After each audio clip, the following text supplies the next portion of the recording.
Hey, okay, Be Healthy Pals, it's Jacqueline. Welcome to Q&A Friday. Hope you're having a great day so far. Great morning. This is the day that the Lord hath made. We shall rejoice and be glad in it.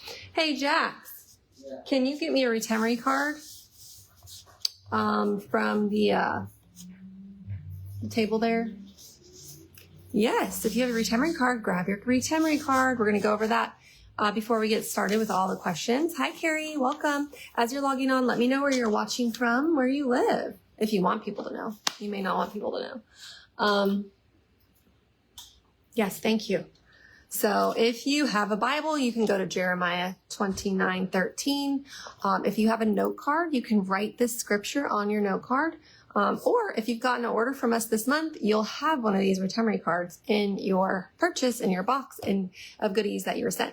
Hi, Janie. Welcome. So we're going to go over our scripture together. These are to help you memorize scripture because it's really important to have that in your mind. It says, thy word have I hid in my heart that I might not sin against thee. That is, I'm still memorizing this. I believe that's Psalm 114:11.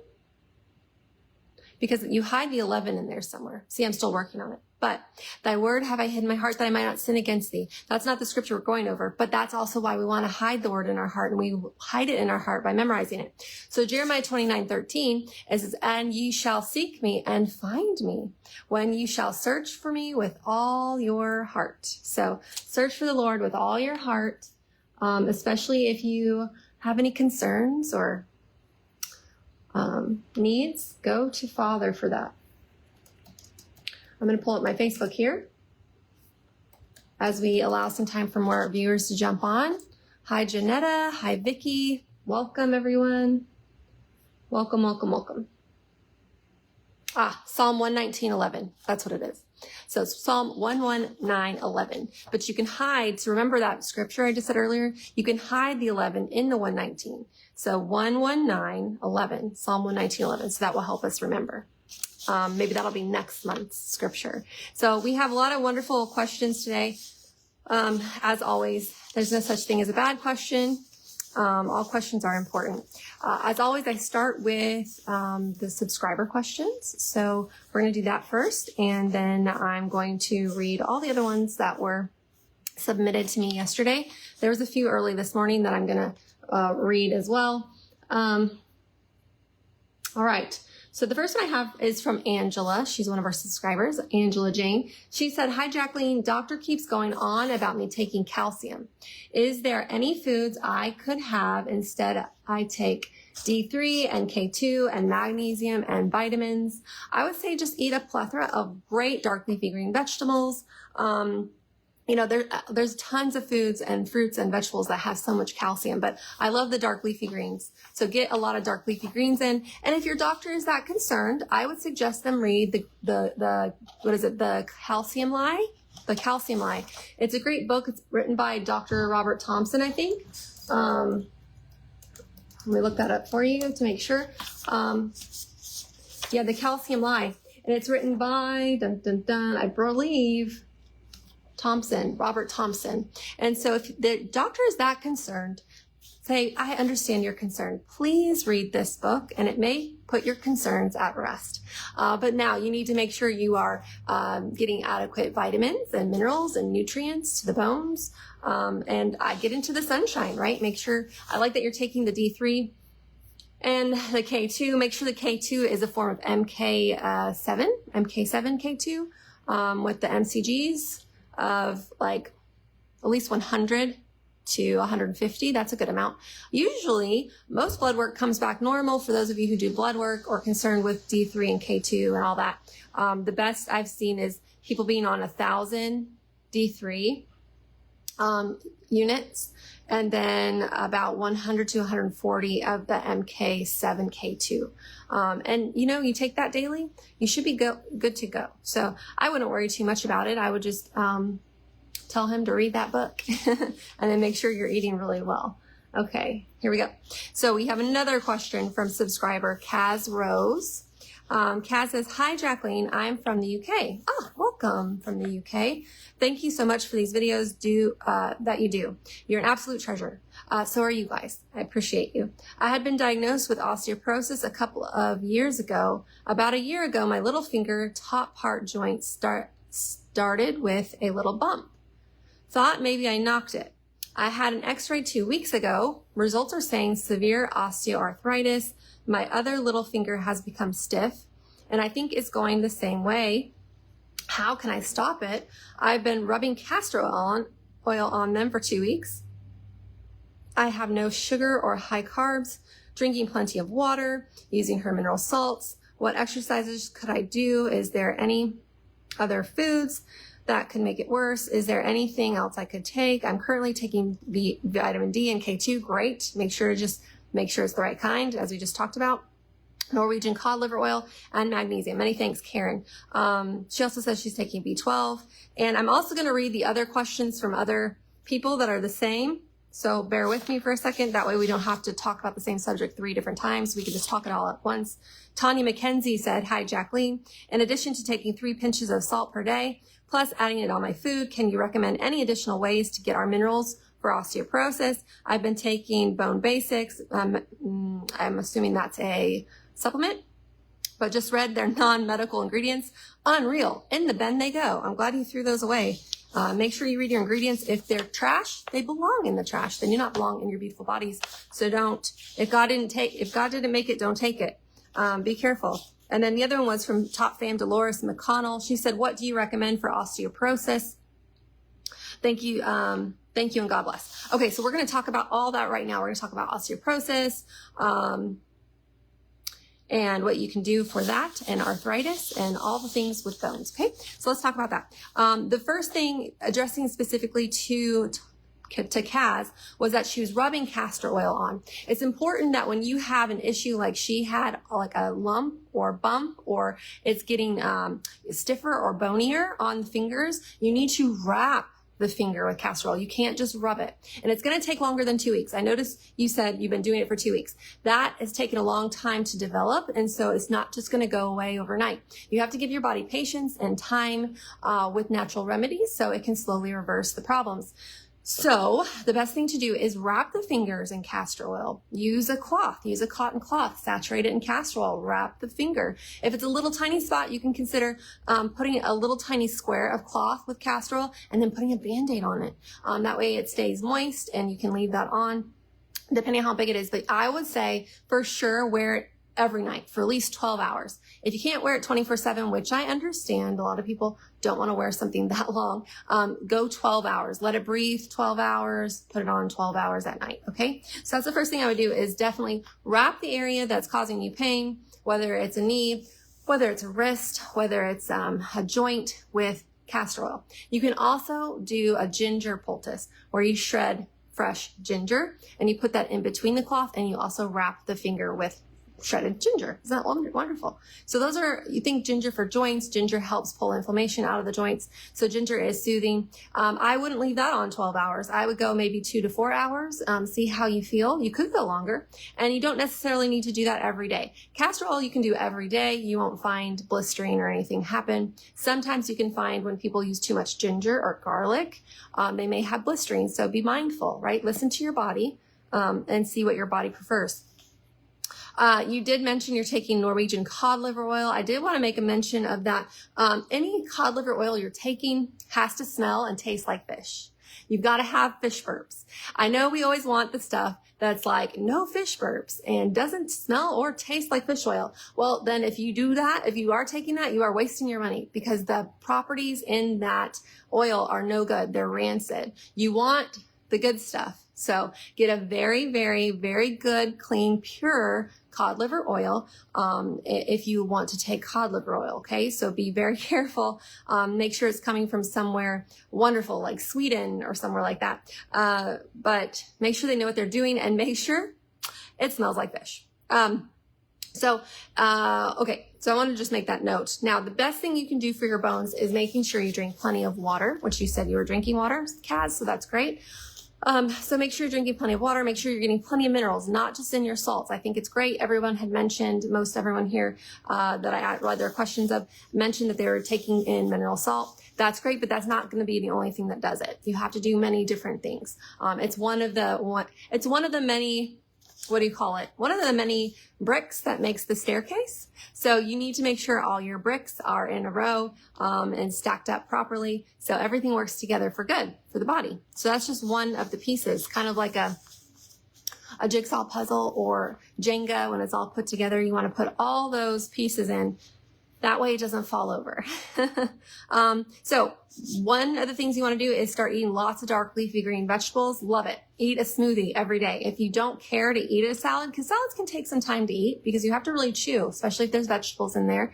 I understand if you're in a hurry. That's why I always like to do smoothies. So if my boys are making a smoothie, I just say, hey, can you make me a little extra? Throw extra greens in and I'll have some of yours. But it's important to have a smoothie every day. Throw those dark leafy greens in there. Make sure you get some good protein in there. And so, yes, that's the first thing. Get your greens in. Lots and lots of greens. The other thing is lots of water. We talked about hydration. The synovial fluid in between your joints is water. So make sure you are drinking plenty of water to cushion the joints. There are things you can also do, like using whipped wild yam cream, which we have, which stimulates your osteoclast and osteoblast cells to work appropriately. For more information, you can look up Dr. John Lee's lectures on YouTube.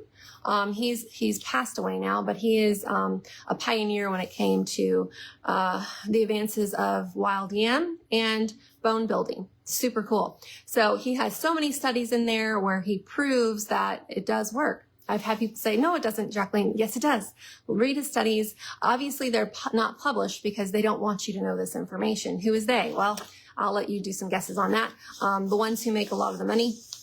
But really, it's important to know that these hormones need to be balanced so your bones can be remade and rebuilt. And actually, he saw 20% bone growth, more bone growth in certain areas of his patients that he studied over time. So it's pretty cool and fascinating. He also has lots of great books out there too. So you can read those books by him, Dr. John Lee.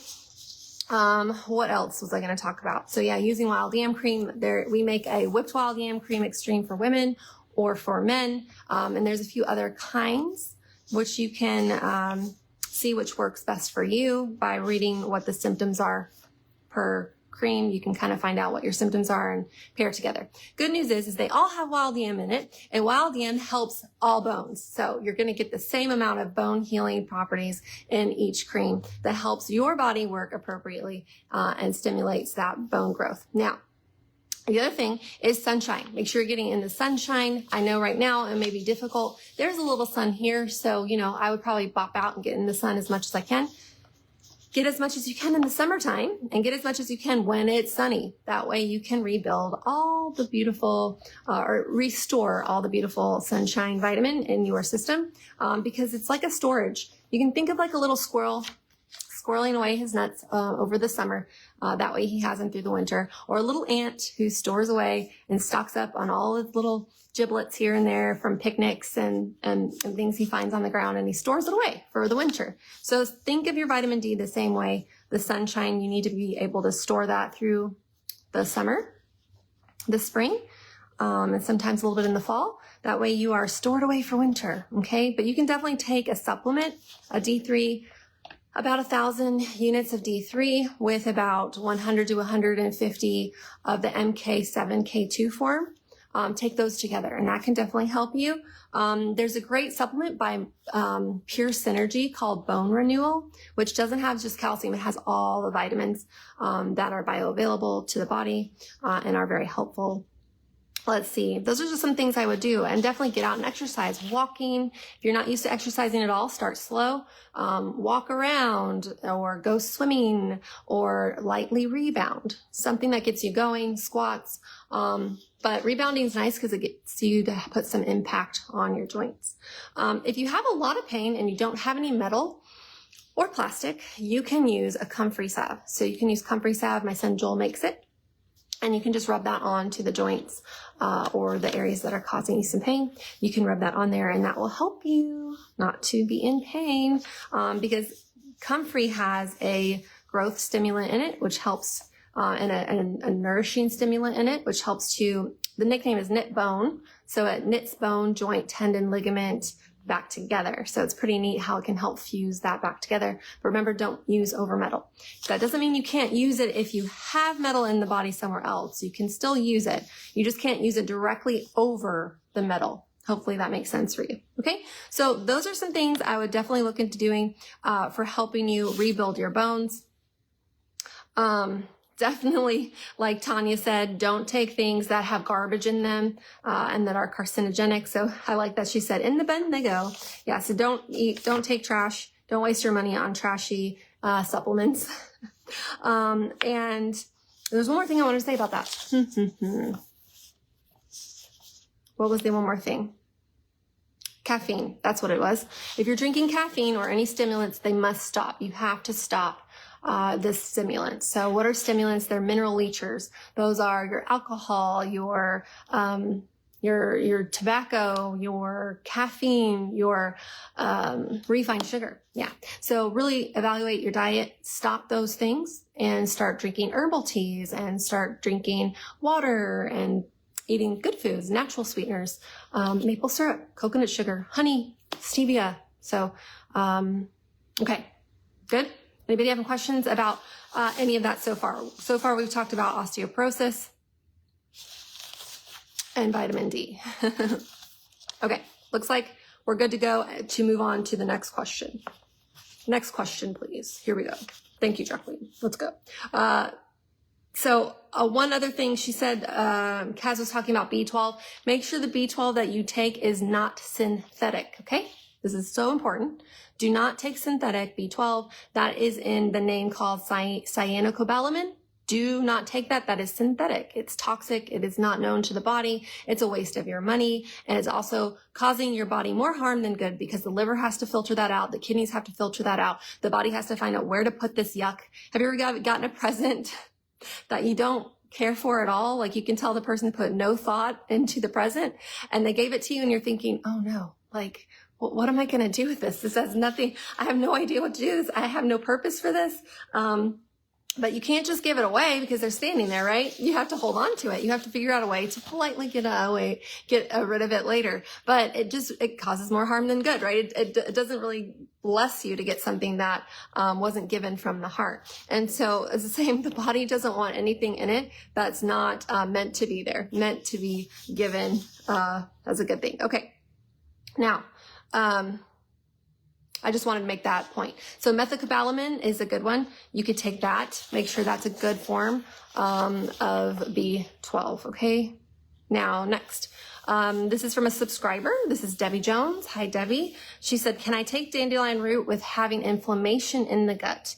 And I would say, yes, you should be able to. Now, who's going to tell you you can't? And that is your body, not Google, not me, not a doctor, but you, your body. Your body will tell you if it likes the dandelion root or not. So you just try it and see how it's going. Okay. Yeah, but vitamin D is great for the body, or dandelion root is great for the body. It's great for the liver. It helps to detoxify. And so it's a very, very good thing to have. Then I would be concerned with what's causing the inflammation in your gut. I know that wasn't your question, but I would be concerned with, okay, how can I get the inflammation down in the gut? And you can take curcumin, turmeric. You can not drink with your meals. You can make sure you're staying hydrated. You can drink aloe water. You can take a probiotic 45 minutes before breakfast, exercising, getting good sleep, 7 hours at least a day, everybody. These are little things to ask yourself, am I doing it? If not, make little tweaks to your diet and help yourself get that inflammation down in the gut. But yes, your body's the best guide, guys. Your body's response is the best way to know if something's working for you or not. Subscriber Penny Dreyer says, ideas on what to serve for Thanksgiving sides and desserts. Ooh, this is a nice one. Well, I will tell you, take all your favorite recipes and change the ingredients to organic, natural sweeteners, healthy fats, better flours. So for example, an apple pie is a really easy one to make the holiday season, but you change the ingredients to healthy ingredients. So for the flour, you could use either an almond flour for a replacement if you want no gluten whatsoever, or you could use an ancient grain flour like the Einkorn, or there's spelt. So there's different flours you can use depending on your dietary needs. And then, you can use you could use an oat butter if you don't want to use regular butter. You could use butter. Just make sure it's organic and clean. Raw if you can find it. What else? You can do coconut sugar instead of regular sugar. You could do if you don't want to use cinnamon, I still bake with a little cinnamon here and there because it's not like I'm eating the whole teaspoon. It's just a little sprinkle. But you can use a cardamom if you needed a replacement for the cinnamon. So these are just some little tweaks you want to do when you are going to your holiday recipes this year, is just going over, okay, instead of refined sugar, I'm going to use coconut sugar. Instead of high fructose corn syrup, I'm going to use maple syrup. Instead of hybridized wheat, I'm going to use the ancient grain flour or a gluten-free flour blend. Instead of canned toxic fruit with maybe food dye, yada, yada, yada, I'll use fresh fruit or frozen fruit that's organic, that only has one ingredient. So hopefully that kind of helps you. Also on our website, OK Be Healthy, we have a little recipe page. I have to say I've neglected it a little bit. I've had so many other things going on, but there are some old classics on there. One of our favorites this time of year is my son Joel's cranberry sauce. And our cranberry sauce recipe is on the website. So go check that out. It's delicious. You need whole cranberries. Organic ones are ideal. You'll need orange juice. You'll need some maple syrup, some lemon. It's a very simple, little bit of salt. It's a very simple recipe and it is delicious. And it's not to die for in the bad way. It's to live for. It's delicious. So, check that out. Go find that if you want to look at some recipes. Angela said, what's wrong with cinnamon? Some people teach, Andrea, that cinnamon is a blood irritant. So for some people, cinnamon can irritate their blood. So if you are that some people, then you may want to look into cardamom instead. I found the only time it seems to be really irritating is when it's taken too much. And it's not taken in moderation. So for example, if you're making apple pie and you use a teaspoon of cinnamon, everybody's getting a little fraction of it. I'm not too worried about it, right? But that's up to you. Okay. Okay. Alrighty. So next question here. So that's a little bit on what to do for Thanksgiving sides and desserts. Cranberry sauces. Yeah. Okay. I like that question. That was fun. I wish I had time and I could do a whole cooking holiday special, but I don't have time for that. I'm sorry. Don Cody Kirkland said, where to start when moving forward towards a more holistic lifestyle, not for any particular ailment, but in general to start a food is medicine journey for my family. That's beautiful. So much wonderful information, but what steps to take first? Or what would be the first thing to add daily, assuming already removing processed foods and refined sugars? Well, I really like this question. I like that she says food is medicine journey with my family. That's exactly what it is. It's a journey, and I like that you're doing it with your family. That's huge. You've picked some pretty big ones to cut out first, the refined sugar and the processed foods. I mean, isn't that everything after that? No, I'm kidding. But those are some really great ones to start with. Honestly, assess your family's greatest needs. That could be according to maybe you have a child who is having a rash every time they eat gluten, and in your heart, we got to cut gluten out. Or maybe you have a child who is just cannot focus or function, and it's probably has to do with the food dyes and the refined sugar. Or maybe your husband has a lot of inflammation, and it's definitely all the excess carbohydrate. So I would definitely, as a family, or maybe just as the mother, you don't necessarily have to sit everyone down and talk about it and point everyone's flaws out. Just as a mother, you could say, what is the greatest need and pray on it and find out, okay, this is the greatest need. This is where I want to start.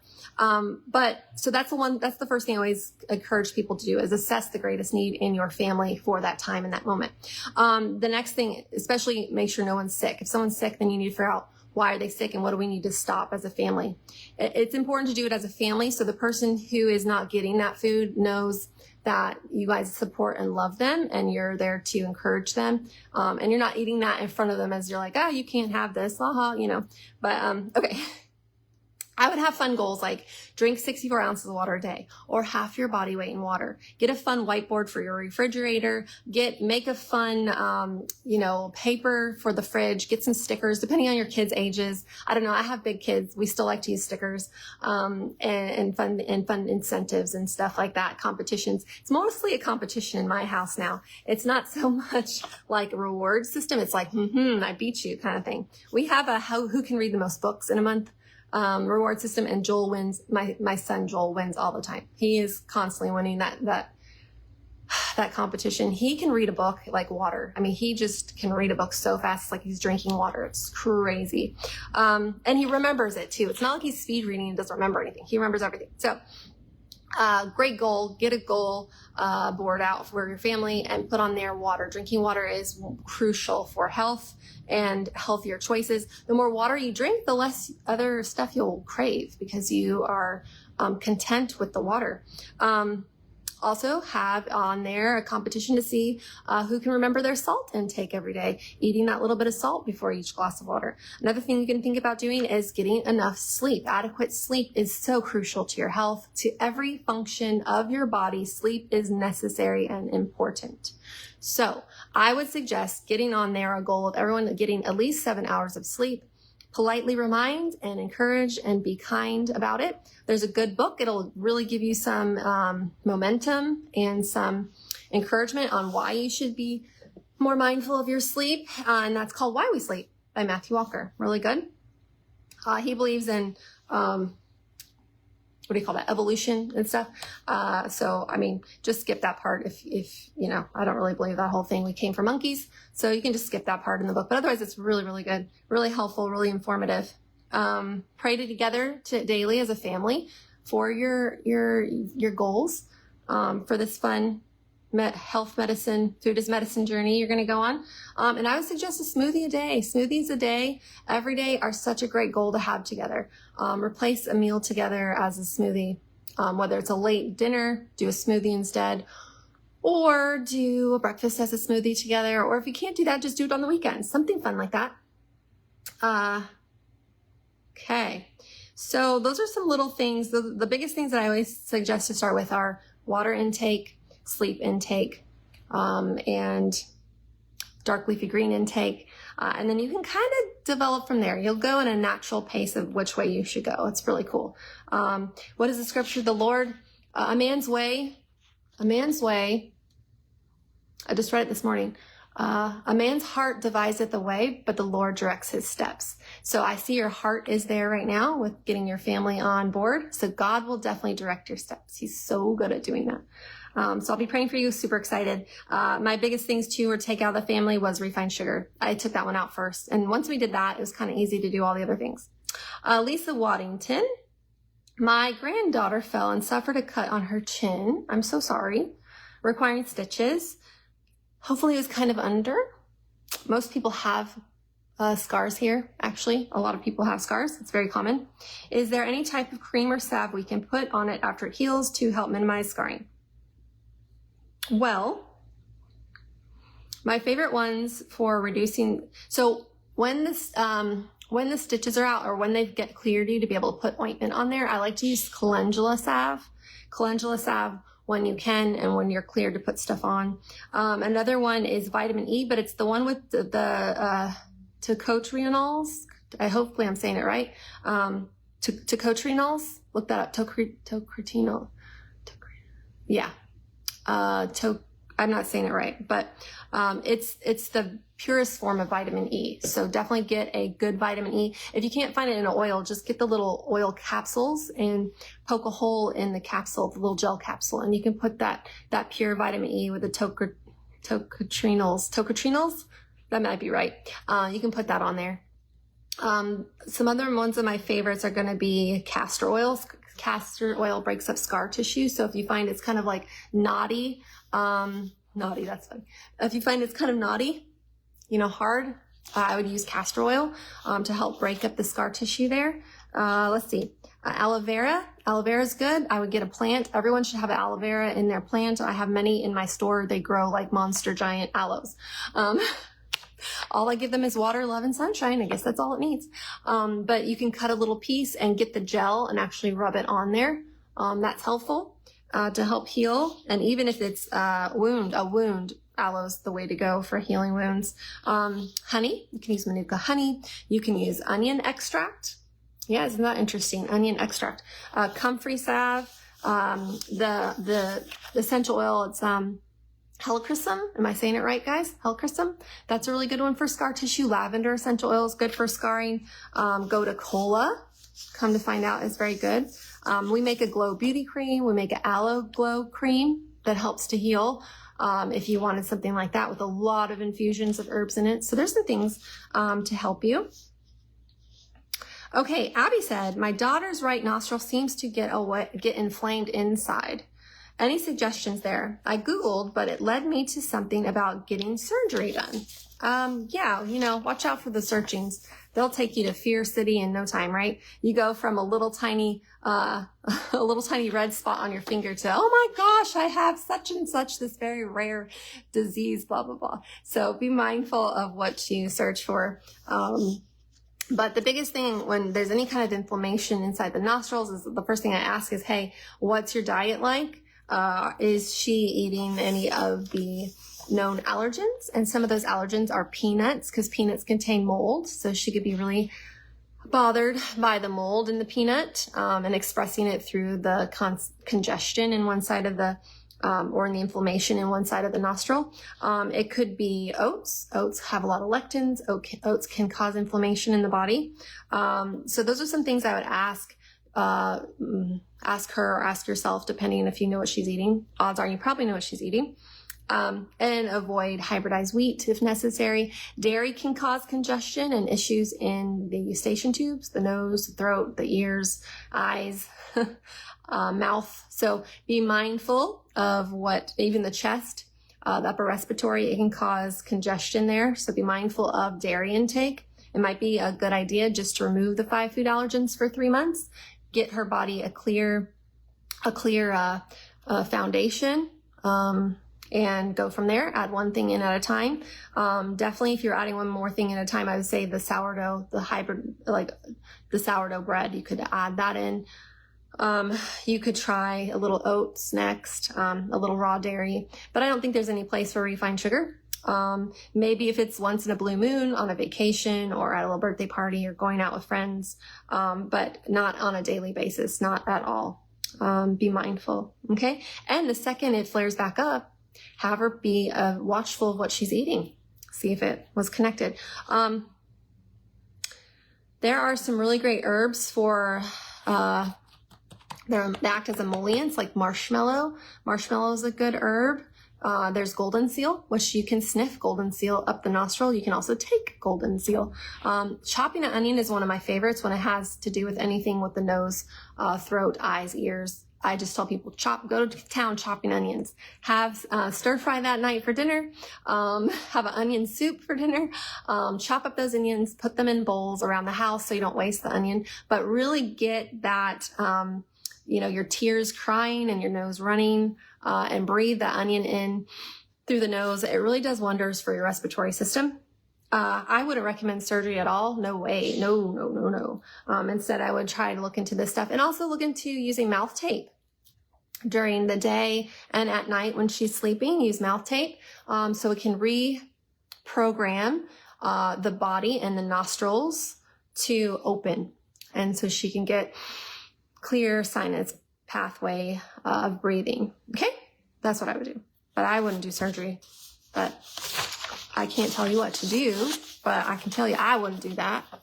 Okay, Sarah Smith says, if possible, can you do a YouTube or Facebook short explaining the different strengths of the wild yam cream the different options, and the whole protocol for taking it. Thank you so much for all that you do. That's a really great idea. I believe there is a few on YouTube. And I know the third pin on my Facebook page is a diagram of all the wild yams and what they do. The good thing is all of them correct hormonal imbalances because they have wild yam cream in them. They all help to rebuild bone and strengthen your osteoblast and osteoclast cell production line. So that's the great news. They all do that because that's the biggest thing is, well, which one's going to strengthen my bone? They all do. Which one's going to help correct my hormones? They all do. You might just need a little more herb infusion in some of the symptoms that you have. So we've put that into the cream, meaning if you have hot flashes, we put Dong Quai into the plus, which is helpful for extreme hot flash relief. So hopefully that helps you, but yeah, that's a great idea to make kind of a condensed video. But I believe there is one on the YouTube channel. So I'll have to check that out. Sarah Smith also says, what are your thoughts about braces? I know you were saying if you have any metal mercury fillings in the mouth to get them out. Is this the same concept with braces? I'm supposed to be getting braces in the next few months, but I'm concerned about that. Thank you, Jacqueline. Well, I always ask people, how bad are your teeth? Are your teeth really that bad?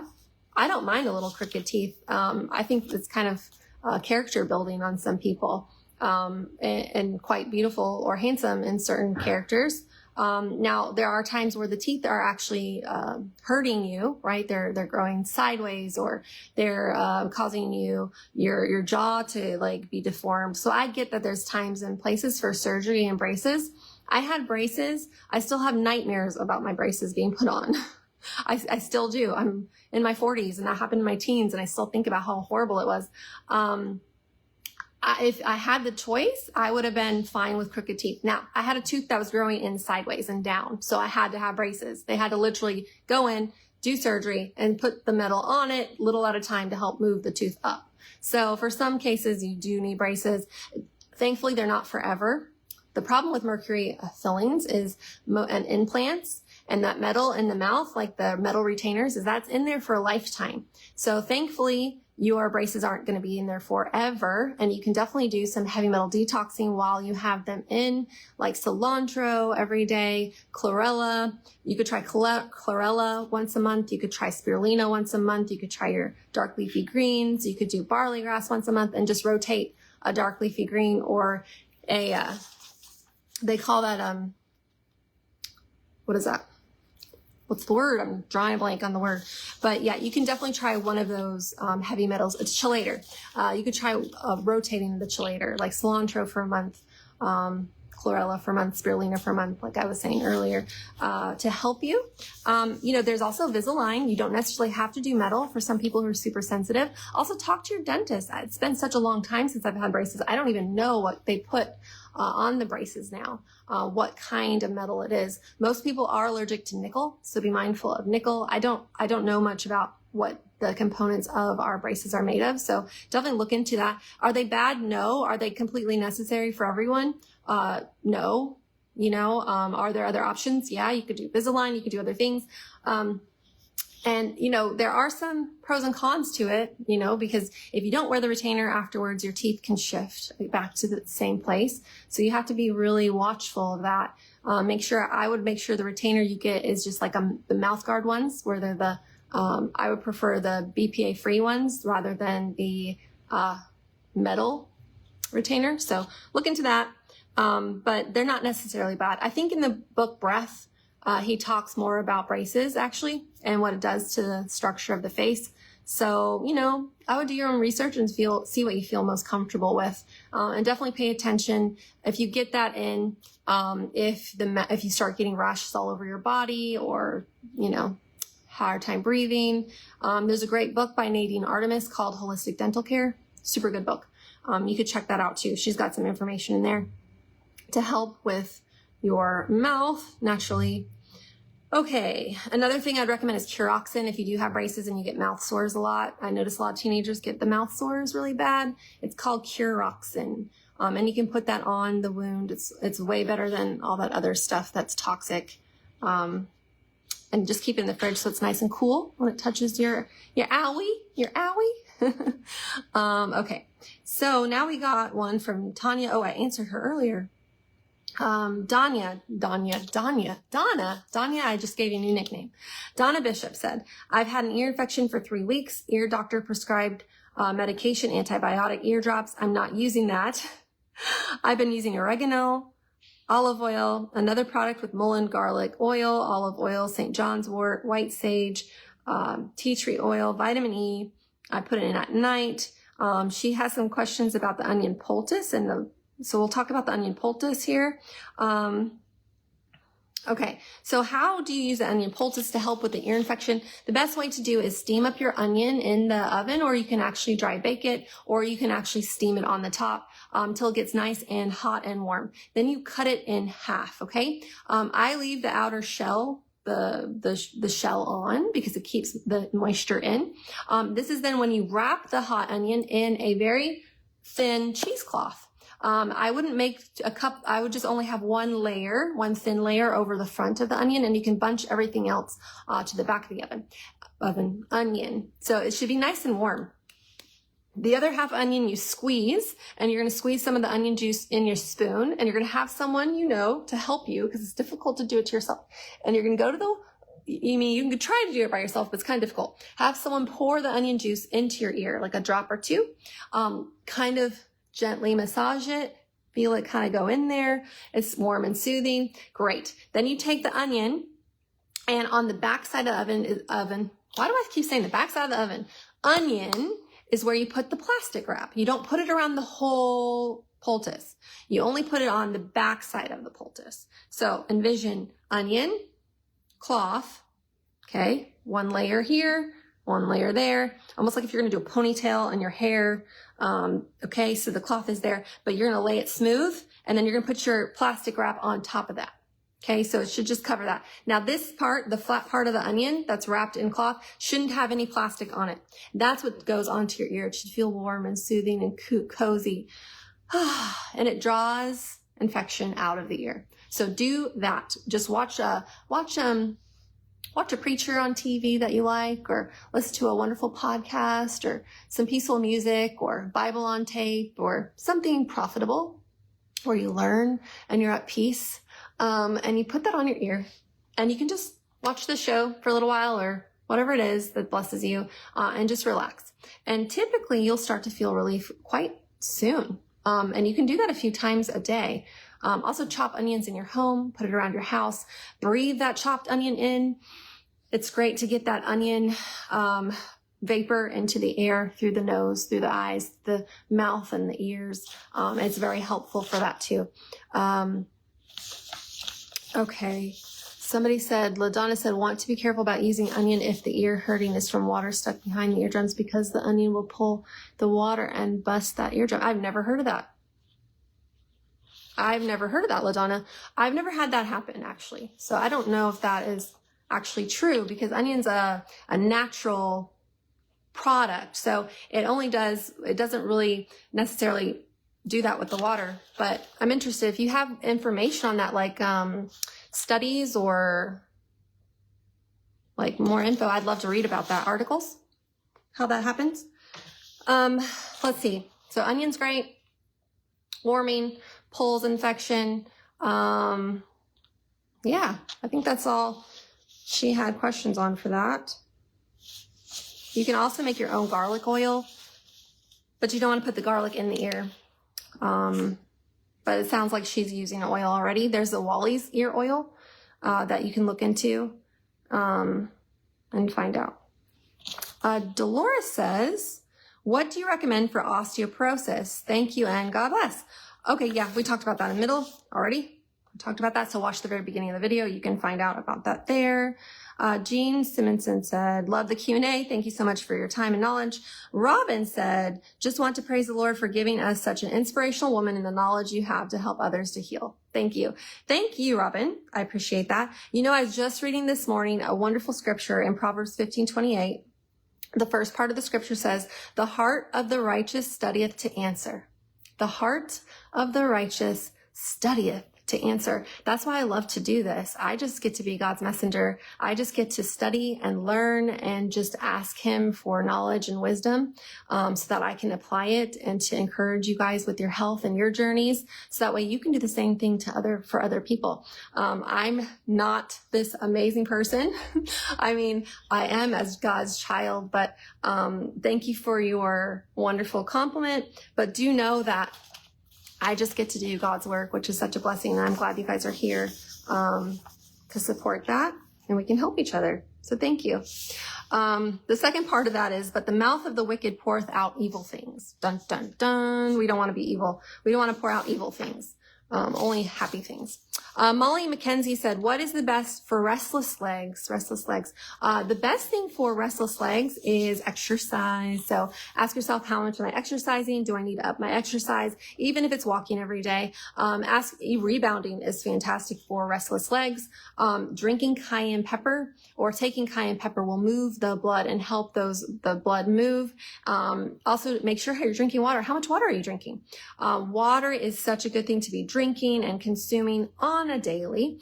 Make sure you're eating your Celtic salt. Do you know Celtic salt has 3 magnesiums in it? Or there's Baja Gold salt, which it has magnesium as well. What other ones? All kinds of wonderful salts. Pink Himalayan salt. These have a lot of your minerals in them. So get mineral dense foods, get lots of dark leafy green vegetables. But the most important thing for restless legs is making sure you are getting plenty of dark leafy greens, lots of water, lots of exercise, and last but not least, you could try magnesium. Magnesium is phenomenal for helping the muscles relax. So massage the magnesium into the legs. You can try taking St. John's wort because that's a nerve nourisher. There is magnesium you can take internally. There's topical magnesium for transdermal application. So there's different ways you can look into taking your magnesium. But those are some things I would start with. And then if you have any inflammation or if you have any extra weight gain, I would really look into getting that off slowly, get that inflammation off, get the extra weight off. If that's the case, it may not be. So those are some things I would recommend for restless legs to help you. Julianda Ross, hi there. What can I do about an overactive bladder? Is there anything I can take for it? Yes, there is wonderful things you can do for an overactive bladder. I actually took a whole bunch of notes and I have a whole separate paper to talk to you guys about overactive bladder because we have the time. So I'm so thankful we have time to talk about it. Some of the biggest things you can do for overactive bladder to help you, some of the greatest things you can do to help naturally, that's going to be using some wonderful herbs. There's also some exercises, so we're going to talk about that. There are herbs like corn silk and pumpkin seed extract. There's saw palmetto. Let's see, what's another one? Capsicum, which is in the cayenne pepper. Pumpkin seed extract, I said that one. Saw palmetto, did I say that? Corn silk, capsicum, yeah. Okay, so those are some really good herbs to use. I've seen a lot of benefits with people using saw palmetto and the pumpkin seed extract. So definitely start there, and you can even take them with cayenne pepper to see if that helps you. Obviously, additionally, you want to make sure you are exercising. Lifestyle changes that need to be made, make them. If you need to, you probably look at your diet. If you're eating anything that affects and irritates the bladder through stimulants, it must stop. Caffeine, alcohol, drugs, even over-the-counter stuff, medications. Look into everything that you don't necessarily need to be taking. Talk to your doctor. Is this all necessary? Do I need this stuff? Et cetera, et cetera. There are pelvic floor exercises you can do. And you can look those up. I can't demonstrate, sorry. Don't really have the space to do that. But there are some pelvic floor exercises you can do. Also maintaining healthy weight is important to any kind of bladder issues. So these are some things you can do for frequent urination, urgency, and incontinence, not just for leaky bladder or, bladder incontinence, but overactive bladder. These are for a lot of different things. So we talked about the herbs you could take. We talked about things you need to avoid. There is something called bladder training. Have you guys heard of bladder training or double voiding technique? Double voiding technique or bladder training. This basically means that when you sit down and you go to the bathroom, that you you move back and forth. So some tips to empty the bladder or double voiding is to go to the bathroom when you have the urgency to go. Sit for maybe 30 seconds, make sure you got everything out, and then lean forward and see if you can get any more out. Lean back and see if you get anything else out. Lean to the side and lean to the side. All while you're still sitting on the loo, you're going to do that, okay? So you might look a little crazy. It's okay. You should be the only one in there, so don't worry. Now, another thing you can do is you can take some Kleenex. And now we'll talk about women right now. You can take some Kleenex and you can put that under you and you can stand up, okay? Stand up for a moment. Stop pushing like you are going to the bathroom. Don't activate your urinary canal, your urethra. Just stand up for a moment, maybe a few seconds. You might actually find that in that standing up moment, you will find that you will start to urinate again. When you do that, sit back down on the toilet and then release more of the urine. So it's important to move the bladder as you sit or maybe stand. Now for a man, that is the opposite. So instead of standing, sit. Okay, and you can also do the same back and forth. Try to work the urine out, okay? Another thing is go to the bathroom in 5 minutes. So instead of waiting until you have to go again, and for some of you, you might feel like you have to go that soon anyway, and then go. And what this does is it trains the bladder to empty. It also trains the bladder that's what that's called with the double voiding technique, is just trying to remove any excess out. So try that out and see if that's helpful for you. Obviously, your Kegel exercises are helpful. Your bridges are helpful. Squats. I know it sounds crazy and it sounds actually opposite of what you want to do. Doing some squats. Now wear a pad. Be truthful for where you are. You may not be at that moment where you can not leak, and that's okay. Just use a pad as you're strengthening your pelvic floor. Rebound after you do your bathroom break. Then go get on a little rebounder. You can actually sit and rebound, or you can stand and gently jump. But it's not a jump like Olympics. It's just a little bounce, okay? You can try that too. So there's some little things you can do to try to strengthen your pelvic floor. And inversion tables are helpful, to sit on an inversion table and let all your organs fall up. There's the same thing you can do where you go to bed like you're going to pray and you have your bottom in the air, and then you let the gravity pull your organs towards your chest. Does that make sense? And then you just fall to the side. So instead of then getting back up and then laying in bed, you just actually let your body fall to the side in bed, and you let your organs shift up before you go. So these are some things that can help with even prolapse. Yoni stones help with prolapse, but to strengthen. Obviously, your Kegels are helpful to help strengthen too. Okay, so do we have questions about that? I know that was a lot of info. And you have to use your imagination when I talk sometimes, because I'm like, and then you do this, and then you go there, and you go this side, and da-da-da. Okay. So obviously maintain a healthy weight. Make sure you support your bladder function by drinking lots of water, and also don't guzzle the water, just slowly sip it. Make sure you're just eating well, and avoid stimulants like your caffeine, especially caffeine. So stop any caffeine if you have any issues with the bladder. So the double voiding technique is basically 1, to reduce urinary frequency, 2, to prevent infection, and 3, to improve your bladder health. So those are some reasons why you would want to try to do that. Okay, back to the questions here. We only have a couple more, so we might finish on time today. Marilyn says, good morning. My brother-in-law has to go get knee surgery. Is there anything he can do instead? Thank you. Well, yeah, so a few things he can do instead is ask for a little bit more time and see if he can change his lifestyle, change his eating habits, remove any excess weight if he needs to do that. That means he may need to change his diet. He may need to start exercising. Well, you do need to exercise. You do need to change your diet. Make sure you're drinking plenty of water. Make sure you're eating lots of minerals. You can go on the wild yam cream. A man can use the regular or the plus or the mild or the men's extreme. The only one we don't recommend for men is the women's extreme, because it's with herbs for the woman. I'm sure it wouldn't hurt him, but we have an extreme for men that has men's herbs for that. That helps. Also with overactive bladder, I'd recommend wild yam cream too, to help you balance your hormones. So comfrey salve is very helpful to use over the knees. A castor oil compress wrapped around the knees. These are things that will help lubricate and to just replenish and help heal. Obviously no comfrey over metal or plastic parts. Yeah, those are some things I would look into doing. You could wrap the knees with ginger. You could try ginger. You could try potato. You could try castor oil. You could even try hydrotherapy to the knee, where you put hot pack on the knee for 3 minutes, ice cold pack for 30 seconds, and you do that for a cycle of 3. This helps bring the blood in, the blood flow going, keeps the blood flow going. But it's really important to find out what's going on. Why are they that way? Was he an avid runner? You know, there's some things there too. You know, sometimes there's just the knee is worn out. So definitely look into the history. Lulu said, most effective natural remedy for headaches. So I always ask, is there trauma there? Is there history there? Did you have an accident? When did the headaches start? Most women have headaches around their period, or it's hormonally related.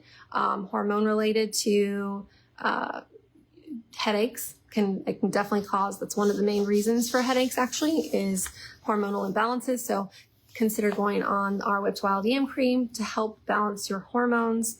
And assess that if it's an accident, then there's other things you can do. But we're just gonna assume that it's only because I don't see you on here. Let me see. Okay, I don't see that you're on at the moment, but definitely stay hydrated. How much water are you drinking? For anyone who has chronic headache, ask how much water are you drinking? That's the first thing you should always look at is water intake, mineral intake. Take some magnesium. There's some wonderful analgesics, which are natural pain relieving herbs. One of them is white willow. My friend Leslie, she just talked to me and taught me on, I was going to say learnt. Don't say learnt. She, what's the word? She just talked a lot about white willow bark, and I thought, oh, this is good stuff. So she takes it for her headaches. So you can take white willow bark for a headache. You can take cayenne pepper for a headache. You can even take them together for extra healing effectiveness. But yeah, are you drinking caffeine? If you are, please stop, because that has a lot to do with headaches, dehydration. But those are a few things you can look into for headaches. Not really knowing your history, I don't really know too much on how to answer that for you, but that's kind of what I do. Intense extreme headaches, you can put the feet in hot water, as long as you don't have neuropathy, don't burn yourself. And then you put an ice cold pack on your head. So the blood will come down to the feet and out of your head. There's peppermint essential oils. You can rub them on the temples. Sometimes it's diet. What have you been eating? Did you eat anything with MSG? Did you eat anything with aspartame? Did you eat anything with refined sugar, hybridized wheat, food dye? So really have to just get into it. Are you using things with fragrance? Fragrance can cause headaches in a lot of people. But yeah, magnesium is a great one for headaches as well. Rhonda said, yep, magnesium is great. Mindy says, what minerals should I buy for my water? I would just get a good mineral salt. So there's Baja Gold salt. There's Celtic salt, there's Redmond salt, there's Himalayan salt, and I would just rotate the salts. When one salt is gone, try a different salt. And that's what I would do. And you just eat a little bit and drink your water. There's also trace minerals you can get. Baja Gold has a trace mineral liquid, which we have on our website, okbhealthy.com. And you can actually add the liquid to your water, which is yummy, or you can just put it straight in the mouth under the tongue for a little burst of energy. And you can find that on our website, okbhealthy.com. Last question. Heather said, should we be cautious around people who are undergoing radiation treatment for cancer? Would there be anything to detox from? Thanks again. Well, I think when people are sick is the greatest time that they need us. And so I would never tell anyone to not go near somebody who's sick, because that would be the opposite of what Jesus tells us to do, right? Because even Jesus, he touched the leper and healed him, which he was doing that on purpose for many reasons. One, the man was sick. He felt disgusting. They treated, in the culture, they treated them as disgusting, filthy, filthier than filthy. And you weren't to go near them or touch them. They were outside the city. There's a whole thing, like mold of the skin. But Jesus shows the power in touch, the power of not being afraid, the power of healing, the power of going against society, because society was ostracizing them, these lepers, by being unclean. So by touching someone who was sick, which you see a lot in scripture, really shows that the power of healing requires touch. So that person knows that they feel good. And even the woman who had an issue of blood, who needed to get to Jesus, all she had to do is touch his garment. There's something beautiful in touch. So I would never say stay away from anyone who's not feeling well. I would say that's the best time to be around them. Now, if you are concerned, maybe you're concerned with heavy metal, because I was thinking about different things. Maybe it's your spouse, right? Or maybe it's someone you're kissing. So I can understand where your natural thoughts would be, thinking, what could I do to detox? But I would say, while they're on chemotherapy, they can't do any detoxing, but you can definitely do charcoal. You can do cilantro. You can do chlorella. You can do spirulina. You can do barley grass. It's not something you have to do all at once. You could do one a month. Do spirulina for a month, and then do chlorella for a month, and then do chlorophyll for a month, and do cilantro for a month. Did I say that? Charcoal for a month. And you can just rotate. But I wouldn't say that there's anything you have to be concerned about. Part of healing people is just showing that you care and that you're there and that you're with them. And I know that's not what you're meaning in your question. I just like how God is bringing this question in a full circle, just to encourage people that if you have someone in your life where you don't feel well, get around people who love you and that want to be involved with your healing. So it's important to surround yourself with people who are there to help you and to heal. Okay? God uses us. He's in us. It's God in Christ in us, and we get to be messengers for his truth. Okay, well, on that, we're going to end. Thank you guys for being here today. It is Friday. Yay! I've got some things I got to go and do and make, and all the fun stuff for Friday. So I hope you have a great week. And as always, subscribers, if you have questions, feel free to ask on the post. I'm getting ready to post on our subscriber page. If I didn't get to your question, I'm happy to put that there. Remember, the purpose of these sit-downs is to minimize disease, optimize health, propagate knowledge, and glorify God. That's a big one I need to add. So love you all. Have a wonderful day. Have a fantastic weekend. I will see you soon. I'll see you next week. Oh, will I see you next week? Ooh, I'll let you know. I know it's the holiday week, so I'll let you know what the schedule will be next week.